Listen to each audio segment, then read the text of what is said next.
Ladies and gentlemen, welcome to the Sheared podcast. I'm your host, Austin Creed. I want to welcome you to the show. Since it's Sunday and most people are either at church or they went to church this morning, I thought, hey, you know what? Let's talk about some church issues today. And I'm no stranger to this. I wrote a book on the subject, Biblical Bachelor, talking about how the church is falling short, especially when it comes to young men. And oh, don't worry, I got some receipts. So if you want to come in here and with your language and you want to come in here with the pathos argument and you want to shame me with, oh, no, we ain't playing that here. You have entered into the court of logic and facts. And in the spirit of logic and facts, you might say, you know what, Austin? I don't like that you could be cynical. I want you to be more positive. Well, I'll tell you what.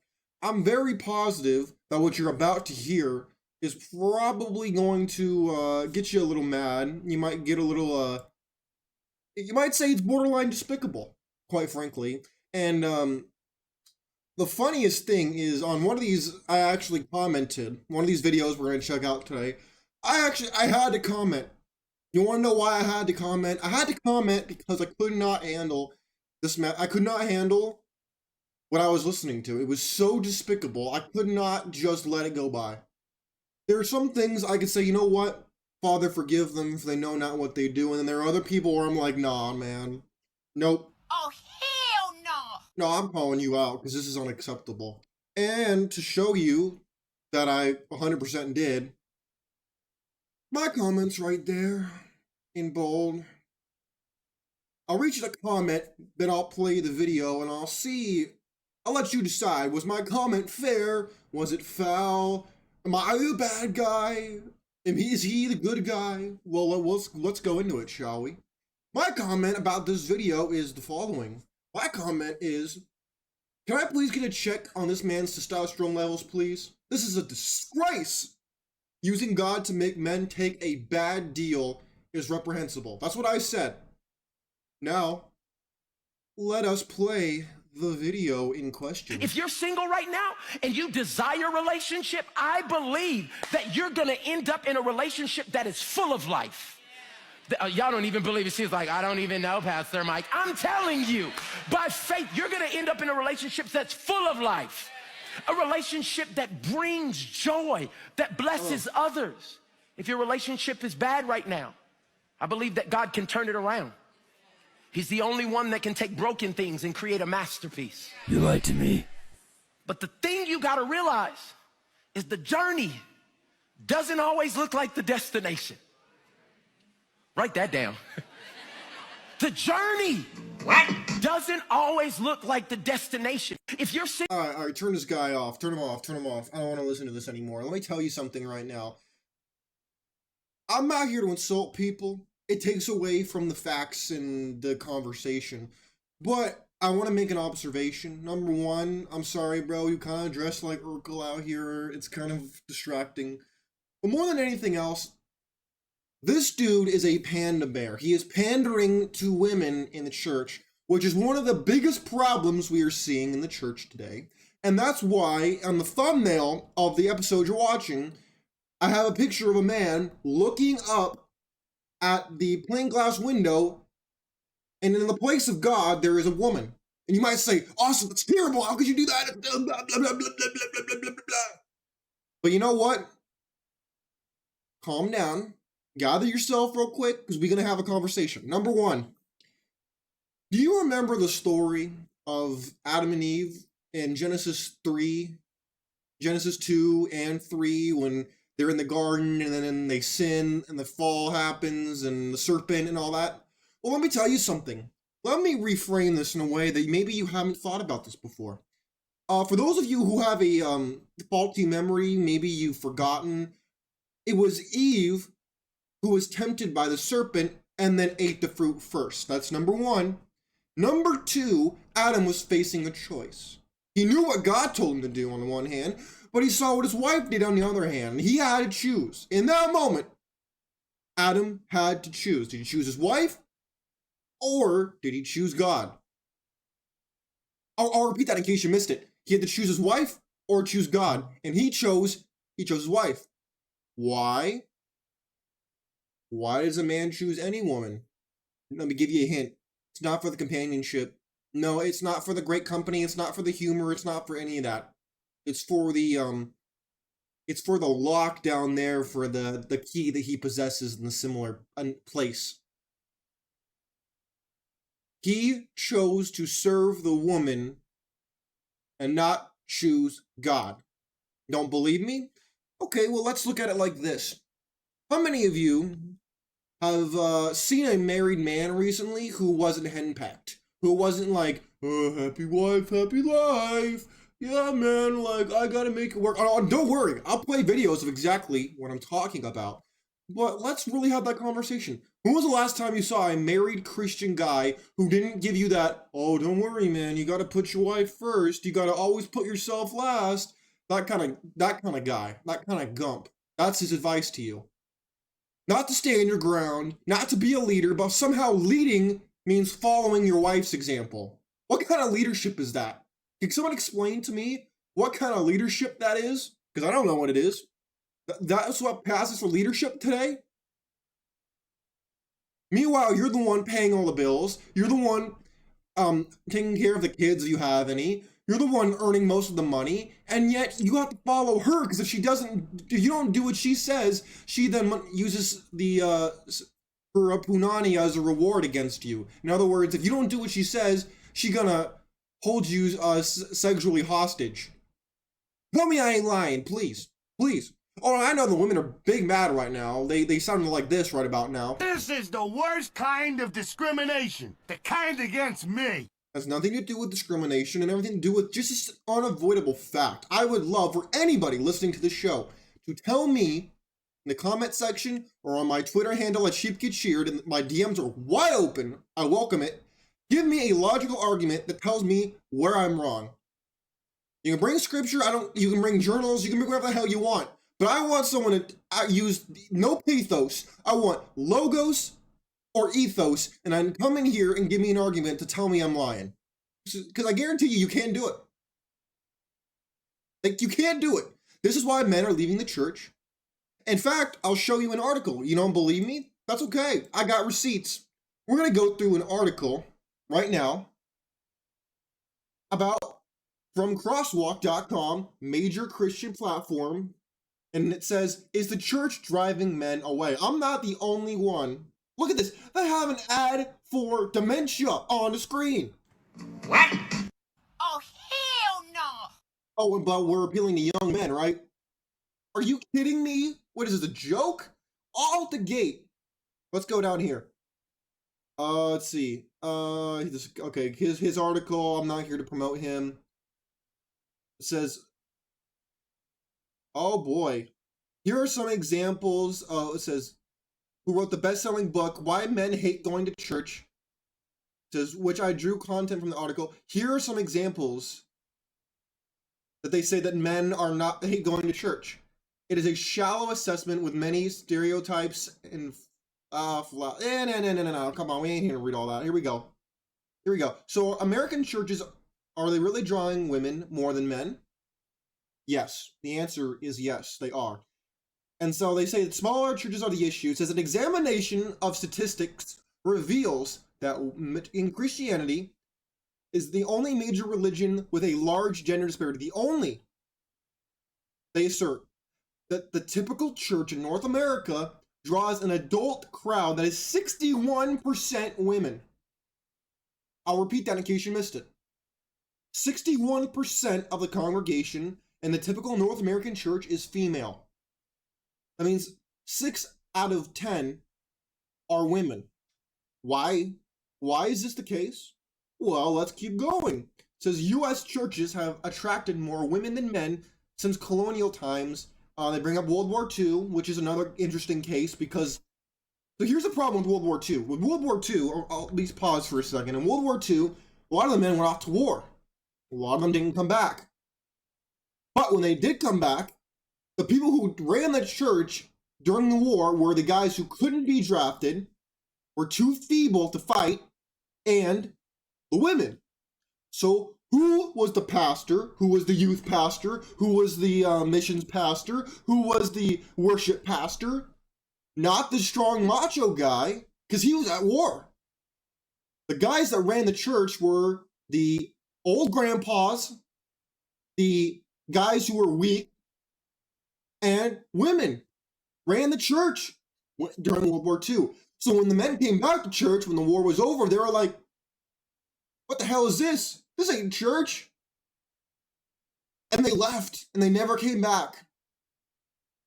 And that's why we see this large discrepancy right now as we speak. This is why. While some surveys yield significantly different results and attendance patterns vary across denominations, almost every church attracts more women than they do men. Why, you might say? Because the disparity is most pronounced in the historically black Protestant churches. In other words, the black men have also come to know that there is nothing to gain by going to church really anymore. Now, is there some benefit in spirituality? Absolutely. But in the church, what do I have to gain? I'm throwing the money so they can tell me to be a gump and a simp? Why? For what? Where it says we're women this is in the black church, women account for 70 to 75% of morning attendees. That's 3 out of 4 are women in the black church. Now you might say, well, Austin, why is that? Oh, I know why it is. It's because we got gump pastors telling these men to marry up these 30, 35-year-old women who've been ran through, who are horrible investments, and then you're told that to be a good man, you gotta wipe her up. Hell no. What? Yeah, we ain't doing that. Oh, hell no! We ain't doing none of that. Nope. Says declining mainline Protestant churches, so not just the black church, but Protestant churches in general, 65% female. Why? We might ask, well, why? Let's go down. Mega churches, who cares about them? Oh! Does the church need men? Oh boy, this should be real juicy. When the article asserts that fewer men than women attend church, some readers vilify the men. Oh, here we go. The name-calling, the shaming language. You know what your mom did to you when you were a kid. Let's see, what do they say? Men who hate or refuse to go to church need to read the Bible. Oh really? We need to read the Bible, is that right? Oh my God! Oh, in other words, I'm the problem. Not you for being a skeezer. Not you for showing up, trying to throw your Hail Mary pass to win. Not you. I'm the problem. In other words, it's always the man's fault, yet again. You ever notice that women don't want to take accountability for jack? Ever? It's never their fault. It's always your fault. You ever notice that? It's always your fault. You're always to blame, not them. You have the penis, so it's your fault, apparently. Let's see, what else they say? The only men who hate going to church are those who aren't Christians. Let me tell you something, you bum you. I am very much opposed to this idea. Because, number one, if you want to follow the traditional Christian model, it is God who decides who goes to heaven, not you. Not your bitter butt. It's God who decides, not you.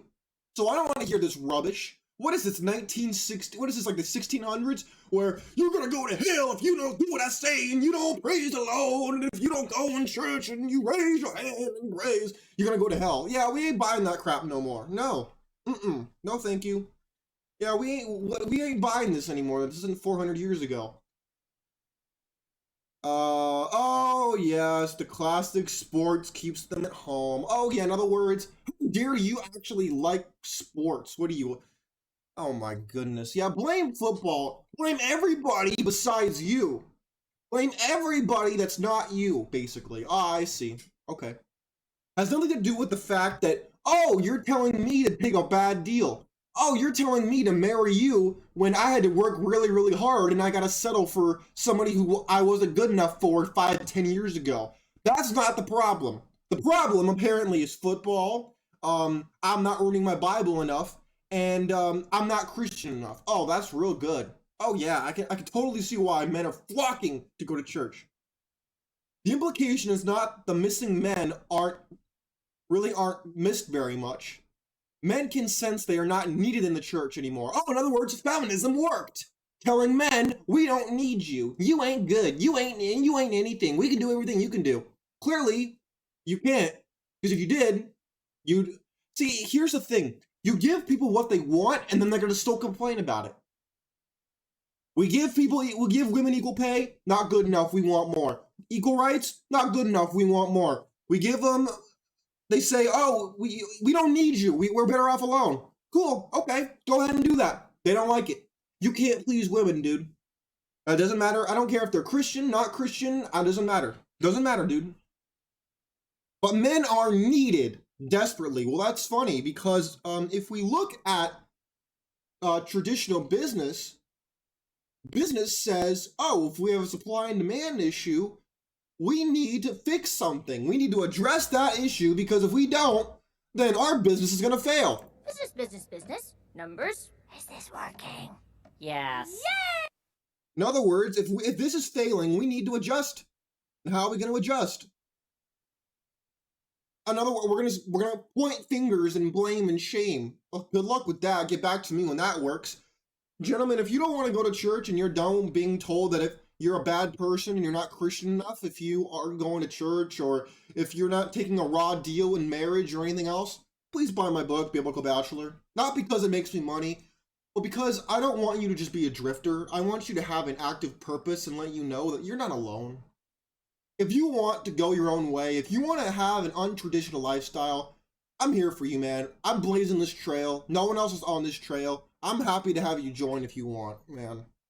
Because at the end of the day, I'd rather you try to go on this road with me than take a raw deal.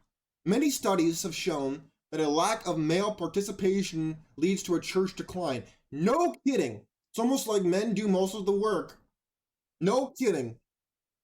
Meanwhile, fast-growing churches always have active, enthusiastic men who bring their families. No kidding. But there's no reason for men to really have families anymore. There really isn't. You could still have it, but there's no reason for you to have it anymore. What, so you can give everything to the woman and basically be a servant, or when she gets bored with you, she can take half your crap and your kids and leave? That's not what relationships are meant to do, but yet that's what we're seeing today. Children who devote with devout fathers are usually likely to stick with the church as adults. This all points, see, young men are the key to church growth. Really? Then why are they telling young men to take it or leave it? You see, in business, if you have a target audience, you appeal to that target audience and you say, hey, we're marketing to you. We're going to make this a benefit for you. But, so in other words, you know what you need, but no one wants to change. They're just going to shame you, guilt you, make you feel bad, and try to get you to come back. Oh, that's going to work. Good job. Clearly it's working. Just ask the black church. Clearly it's working. When your church attracts young men, the young women aren't far behind. No kidding. It's almost like they say, oh, a good gump who's going to pay for all my stuff, and who's going to not, I'm totally safe, and I can have the kids and the dog and the house and the kids and all the, and the fence and all that. Oh, sign me up. No kidding. No kidding. I mean, what is this? I can't believe this, dude. Uh-oh. A typical congregation, how did I miss this? A typical congregation can function quite well without men, but the women disappear, the ministry machine would grind to a halt. Pastors know this, so they work very hard to keep their adult women happy, giving, and volunteering. There it is, right there. There it is, right there in bold. Pastors are pandering to women. Just let's go back to this guy. That's exactly what he did. Exactly what he did. Talking about, oh, your man don't come, even though you're totally washed up and you've made a bunch of bad choices, but your man gonna find you. Well, this is getting weird. Yeah, good luck with that. Let's go to the next video. So young men are supposed to be the target demographic, right? They're supposed to be we need to build our church around young men like Jesus did. Oh, well, let's see what advice they're giving to young men. Apparently what young men need to hear. Oh boy. Let's see what you got for me, Pastor. Sex drive is a thing of nature, but it needs to be repurposed by grace for the glory of God. So grace restores nature. It doesn't obliterate it, and it also doesn't elevate it. It restores it to original design under God's word. And so we need to tell guys, like, look, your desire to conquer things is good if it's for the glory of God. Don't waste it on video games. Don't become a punk. Don't become involved in violence. But we need masculine people. The only thing that will protect us from dangerous men is dangerous men that are virtuous. And so that desire to be dangerous, to be strong, to take risk, all that stuff is God-given. It just needs to be reordered according to the word of God. Sex drive. Okay, what is that actually? Can someone tell me what he just said? So in other words, I need to do everything right by, what? In other words, I need to be dangerous but virtuous. So in other words, he's copying Jordan Peterson, okay? And then what else did he say? Drive is a thing of nature, but it needs to be repurposed by grace for Sexual transmutation. We're copying Napoleon Hill. the glory of God. So For grace. the glory of God. What does that mean?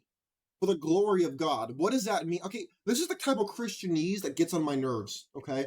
He's talking this Sphinx-like riddle language to sound sophisticated and so spiritually mature, when in fact, I guarantee you, they don't even have an actual answer. They just sound vague. It's like when you go to somebody and they talk in a riddle and you're like, oh my, that's so profound. That's so deep. It's like, but you didn't really actually say anything. You implied everything, but you didn't actually say anything. I mean, am I tripping? Again, for the glory of God, what does that actually mean? What does that mean? Does that mean go join a crusade? What does that mean? I don't understand what he's talking about. And see, here's the problem. He's not being direct. He's going around in circles, and then guys like me, and guys who are around my age, they say, wait, what is this dude saying? What is he actually saying? He's not giving directions. He's talking kind of like a woman, by implying everything and not actually saying anything. When I was in the military, my MTI, my supervisor, my sergeant, master sergeant, chief, when they said, they would tell me, Creed, go here and do this, do that, do this time, they would give me very specific instructions on how to do things, and I did it. They didn't say, to go push forward the glory of God. What? What does that mean? Like, see, I don't blame guys who are not religious, and then they come to church and they hear stuff like this, and their response is like, This is getting weird. they're like, I don't know what this means. They're not given directions. Men like to be given specific marching order level instructions, and then you have guys like this who are out of shape, who are out of the game, who have no idea what the dating market is like, what they face. They have no idea. Their testosterone is low because they're out of shape and they're older, and they want to tell us younger guys, oh, if you want to be masculine, you gotta do this. If you want to be masculine, oh, you mean like you? I don't want to look like you. What are you talking about? I mean, where's the guy who's built like The Rock, who's telling men, hey, you know what? Marriage is not what it used to be. And if you want to get married, you're welcome to do it, but be aware of the risks. You're marrying the state as much as you're having a commitment before God, and I really take care of myself, and I know what I'm talking about because I'm educated, and I go to the gym, and I take care of myself, my testosterone's high. Where is that guy at? Oh, I guarantee he's not in the church, that's why. Because, again, they're not giving specific examples, they're not being precise, they're not laying out a map for you. They're giving you a Sphinx level riddle, and then if you don't figure it out, it's your fault. What are we doing, man? Like, this is the problem. This is why young men are checking out, and then on top of that, you tell them this happy wife, happy life garbage, like this guy right here, who we're going to get into. Advice for young pastors and husbands. Oh boy, let's get into this juicy piece of content. Advice it's for really young hard to be a pastors young and pastor. If we have husbands. any young pastors, every fight that Tammy and I had, I felt such immense pressure to make it work because I felt like the world was watching. And marriage is hard enough. You don't need outside pressure on your marriage. There's enough internal pressure. And I would go back to Matt and say, look, quit worrying about, whether or not you can preach on Sunday, and just worry about whether or not your wife is right. Worry about, are you wrong? Well, okay, first of all, you should flip that, because number one, I guarantee you it's not your fault. She'll make it your fault, but I guarantee you it's not your fault. Most people in general, especially women, and I'm not trying to pick on women, I'm describing you. I'm not attempting to insult you. I'm describing you. Most men are ignorant to the ways of most women. Most women are very insecure and they're unhappy with their appearance. They're unhappy with their lives. They're insatiable creatures. And so they then put that onto you, the man, to fulfill their desires, which is unfair. But then if you can't do that, you're the bad guy. So not only do you have to take care of an entire church, you have to also take care of this woman and her kids, not your kids. Because if they were your kids, they wouldn't be taken from you like they do in divorce court. You'll find out real quickly how the system actually works. Worry about, how do I reconcile this and how do I lead my wife through this? Because I tend to not be present. I'm future oriented. I'm vision oriented. And my wife is, so if I'm off, if my sin is I'm in tomorrow, my wife is on the tip of her nose. So she is right here. That's where she lives. And that's dangerous too, because she can't see the big picture. She can't see around the corner. But then that's what I think why we make such a great team is I'm too far in the future and she's too close to herself. And so we've had to work through that. What is this dude even saying? So he's pointing out that his wife has no ability to see into the future, or is too lazy to do it. I guarantee you she could if she wanted to, because most women are really smart, but they're lazy. Whereas, again, he's making it about he has to conform to her.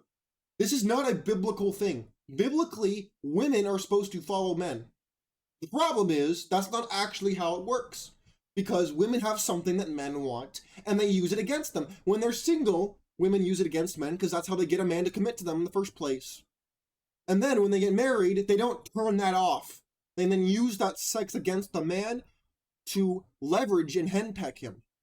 To basically make him submit to her. And you can see this playing out right here in real time. I'm not making this up. And I would just say, I think it was probably year 5 or 6. I just told Tammy, I said, I don't know what I'm doing. Like, I don't know how to be a pastor. I don't know how to be a husband. I don't know how to be a dad. I'm learning all of these things on the fly. Oh, hell no! Never say this. Women will tell you, if you ask a woman about, oh, do you want me to tell you all my emotions and whatnot? She'll be like, yes, please be emotionally vulnerable with me. I want to care about you. I want you to let me in. And then you let her in, and then down the road she uses it against you. Don't try to debate me on this. I know this to be a fact. And anybody who says otherwise, you either haven't experienced it or it's happened and you just don't know about it. Ladies, please stop lying to me. I don't want to have this whole conversation. You should humble yourself. Okay? I know this. Stop gaslighting. But again, why would you admit your own weakness to your wife, dude? That's extremely unattractive. Don't ever do that. How is she supposed to submit to you if you don't even know where you're going? And you admit it. I don't blame her for not listening to you. I didn't grow up with girls. I didn't know what a period was. That doesn't matter. I didn't even know tampons existed. So I get married. I have 2 daughters. Right. I'm in a new world, man. I have no clue about how to talk. So my home life was very male dominated. My mom's not a man; she's a woman, but my mom was a boy's mom, and it takes a special woman to be a mother of boys. I can't. This is painful to listen to. Honestly, gentlemen, this is painful to listen to, ladies and gentlemen. I can't handle. How is this guy supposed to lead? He admits he doesn't know what he's doing, and yet I'm supposed to follow him as some wise sage when I know where I'm going. I know what I'm doing, but apparently you don't. Sir, women are not that complicated. You just want to accept the truth. That's the problem. People want to pretend like, oh, men are complicated. Oh, women are complicated. No, not really. They're actually really simple. The problem is the simple truth is often the hardest to actually accept. Now you might say, well, Austin, what is this truth you're talking about? Oh, I've gone into extensive detail about it. This is not my first rodeo, okay? This is not my first rodeo talking about female nature, male nature, the church, God. This is not my first rodeo. I've talked about it in depth. I wrote a whole book on the subject. I'm not new to this, okay? Men want peace, quiet, freedom. Women want security, be provided for, and the ability and the freedom to spend the money. That's what they want. That is what women want. And do not sit here and lie to me. Either A, you're an outlier, or B, you're a liar. You could take your pick, but not too many people can actually be outliers. Oh my goodness, I still have half this video to go. Do I even want to do this? Sure. See how much more I can stomach of this. Because their heart has to just die every day, you know? And so I didn't know. And so my Wait, wife, back up a minute. their What did you heart say? has to just die every Go She's a back. woman. But my mom was a boy's mom. Mhm. And it takes a special woman to be a mother of boys because their heart has to just die every day. Yeah. You Ugh. This woman is not laughing with you. She's laughing at you because you're acting ridiculous. Gentlemen, do not get caught in a conversation about feelings and whatnot. You'll never win. Don't do that. Please. That's like, for any of you nerds out there, that's like going into Darkseid's dimension and battling him on his home turf. You're not going to win. know, and so I didn't know. And so my wife came from two girls and a dad, and he was a girl's dad. Mhm. Oh, in other words, he was henpecked and beta as hell. Emotional and sent. Oh, Well, this is getting weird. I love the poorly educated. this is terrible. This man's supposed to teach me how to be a man. This gentleman right here is supposed to teach me how to be a man. And not only a man, but a God-fearing man. But yeah, he's been completely domesticated. He's been completely feminized. He's basically been neutered. And I'm supposed to listen to him and his ilk about being a man? This is what a man is? Oh, hell no. Mm-mm. Oh, hell no! No, absolutely not. Them gifts and cards and, Aw. presents for everything. I just thought of you today. I'm like, If a woman ever says, "Aw," she means you're pathetic. Just so you know. You're cute. Never be cute. Dogs are cute. Puppies are cute. Babies are cute. Small things are cute. You don't want to ever be cute. You're doing something wrong. oh my gosh, So I had to learn, and I wish I would have said earlier, Matt, get rid of your pride and just Mhm. admit you don't know what you're doing. What kind of masculine energy is this? First of all, it's okay to realize, hey, you know what? I don't always know what I'm doing, but I know where I'm going. That's an important distinction, but he's not even making that distinction. It's all about, oh, I don't know what I'm doing, but I'm supposed to...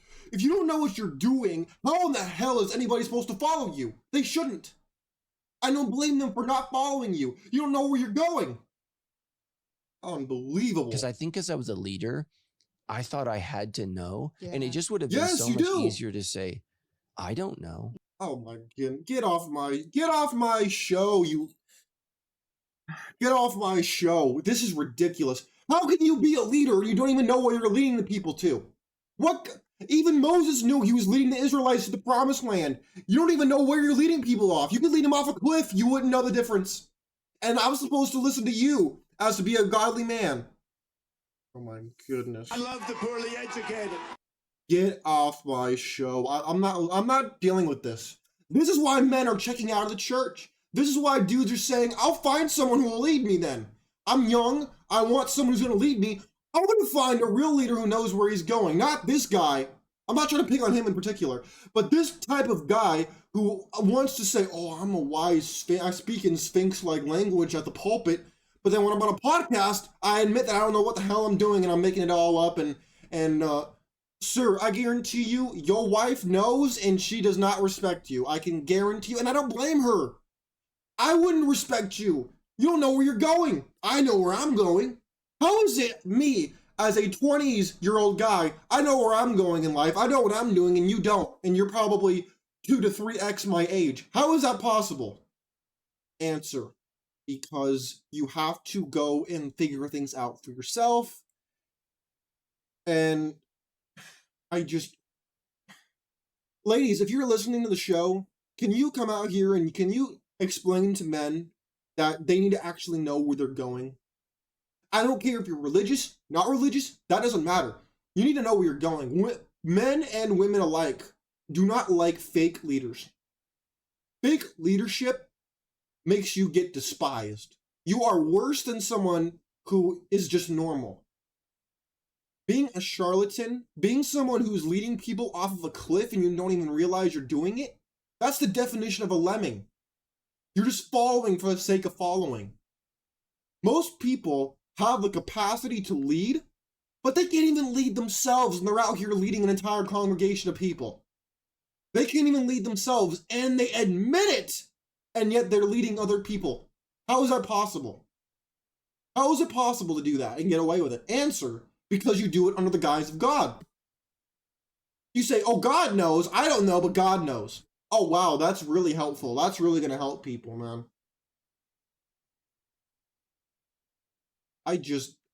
How can you sit there and tell me that that's going to work? And if I have to be the only guy saying this, if I have to be the only guy going my own way, then I'll do it. Fine. I'll do it myself. Then I'll do it. If I have to be the only one, then I'll do it. But I don't want to. I want you to decide for yourself. Am I right? Wrong? That's for you to decide. My friends, the modern church has mutilated masculinity because they've replaced it with guys like that who have no idea what they're doing and they admit it, and yet you're supposed to follow them in the name of God. No, I don't think so. Oh, hell no! No, we ain't doing that. I'm not doing it. You can feel free if you want. I'd rather lead myself. And this is part of the reason why we're seeing the shifts that we're seeing, and why I believe that a lot of churches have either knowingly or unknowingly replaced God with a goddess, and that goddess is women. Because apparently, happy wife, happy life has replaced the follow God with all your might, soul, and strength, apparently. With all your heart, soul, and strength. Apparently that's been replaced. I didn't realize that it happened, but apparently it has. My friends, I will leave the rest to you. Disagree, agree, somewhere in the middle. You can hit me up on Twitter at Sheared. Leave your thoughts in the comments below. I encourage you to do so. At the end of the day, it is only in your power to decide what you're going to believe and to develop your own personal philosophy. I encourage you to stay vigilant, informed, and to question everything that comes your way, because at the end of the day, you never know who's around the corner and trying to exploit you. I'm out of here. Peace.